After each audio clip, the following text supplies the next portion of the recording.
Welcome to History in a Year, America's first 250 years. Join us every single day as we journey from the Revolution of 1776 to the 250th anniversary of the United States. You can find every episode and join the discussion at pointedwords.com. I'm Stephen. And I'm Leah. It is February 14th. Happy Valentine's Day. Welcome to episode 45. And what better way to celebrate Valentine's Day than by watching two old friends break up and try to destroy each other? That's right. Yesterday, we saw George Washington step down. He walked away from power. And the moment he left, the vacuum was filled by chaos. For the first time, there was no unanimous choice for president.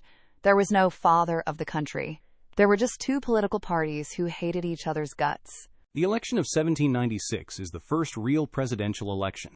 In one corner, representing the Federalists, we have John Adams. He was Washington's vice president for 8 years. He was a revolutionary hero. He was brilliant. But he was also short, fat, insecure, and incredibly annoying. And in the other corner, representing the Democratic Republicans, we have Thomas Jefferson. He was the author of the Declaration, he was the champion of the common man, but he was also seen by his enemies as a dangerous radical who loved the French guillotine a little too much. Now, candidates didn't campaign back then. It was considered undignified to ask for votes. You were supposed to sit on your front porch and pretend you didn't want the job. So Adams stayed at his farm in Quincy, Massachusetts. Jefferson stayed at Monticello in Virginia. But their surrogates? The newspapers? They went to war. The attacks were vicious. The Republicans called Adams his rotundity. They said he wanted to marry his children to the royal family of England and start an American monarchy. They said he was a tyrant in waiting. The Federalists attacked Jefferson just as hard. They called him an atheist. They called him a coward, remembering how he fled from the British during the war. They said if Jefferson won, he would burn all the Bibles in America and set up a guillotine in Philadelphia. And then things got complicated because of Alexander Hamilton. Hamilton wasn't running for president. He was too controversial. But he was the leader of the Federalist Party. And he hated John Adams. He thought Adams was uncontrollable and crazy. So Hamilton hatched a scheme. This gets a little technical, but you have to understand the flaw in the Constitution back then. Under the original rules, every elector in the Electoral College got 2 votes. The person with the most votes became president. The person with the second most votes became vice president. Hamilton's plan was sneaky. He told the Federalist electors, hey, everyone vote for John Adams, but also vote for his running mate, Thomas Pinckney of South Carolina. He hoped that if every Federalist voted for Pinckney, but a few of them forgot to vote for Adams, then Pinckney would accidentally end up with the most votes and become president. Hamilton thought he could control Pinckney. But Adams found out. He was furious. His supporters in New England decided to retaliate. They voted for Adams, but they refused to vote for Pinckney. They threw their second votes away. This split the Federalist vote. And while the Federalists were infighting, the French decided to get involved. The French ambassador Pierre Adet openly campaigned for Jefferson. He threatened that if Adams won, France would declare war on the United States. This actually backfired. Americans don't like being told what to do by foreign powers. It pushed a lot of voters toward Adams just out of spite.